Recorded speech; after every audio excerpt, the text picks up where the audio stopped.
Presiden Hongaria Katalinoak dengan tegas memperingatkan NATO agar tidak mencampuri urusan konflik Rusia dan Ukraina. Ia meminta NATO untuk memikirkan kelangsungan kehidupan Eropa.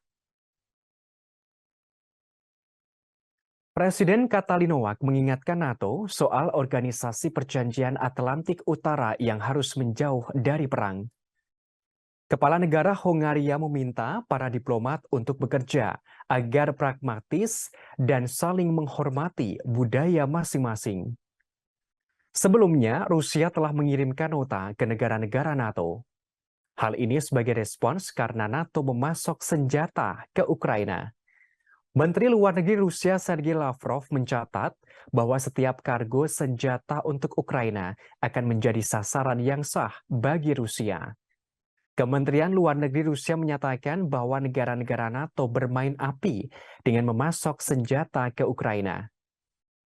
Sementara itu, juru bicara Istana Kremlin, Dmitry Peskov mengungkapkan, tindakan NATO tersebut justru tidak berkontribusi pada keberhasilan negosiasi Rusia dan Ukraina. Bahkan disebut akan berdampak negatif. Namun, tampaknya peringatan Rusia itu diabaikan oleh Barat.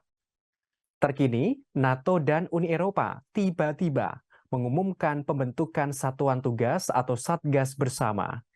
Hal ini sebagai upaya untuk perlindungan infrastruktur penting dalam menghadapi ancaman dari Rusia. Pembentukan satgas bersama itu disampaikan kepada publik pada Rabu 11 Januari.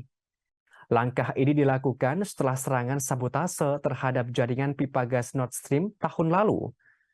Kedua blok tersebut berusaha meningkatkan kerjasama setelah operasi militer khusus Rusia ke Ukraina. Kepala Komisi Eropa Ursula von der Leyen menerangkan, Satgas tersebut akan menyatukan para ahli Uni Eropa dan NATO. Dengan begitu, Satgas akan mempelajari kerentanan infrastruktur utama. Satgas juga dapat merekomendasikan cara untuk melindungi dengan lebih baik.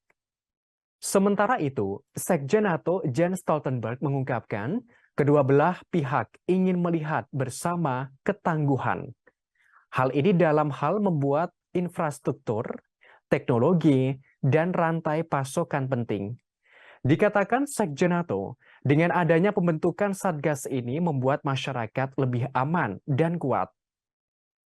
Namun di sisi lain, Presiden Rusia Vladimir Putin menyebutkan Barat sebagai pihak munafik soal perdamaian. Diungkapkan Barat justru menjadikan Ukraina sebagai alat untuk menghancurkan Rusia. Hal ini disampaikan Presiden Putin pada Sabtu 31 Desember tengah malam atau tahun baru. Vladimir Putin menegaskan Rusia tidak akan pernah menyerah.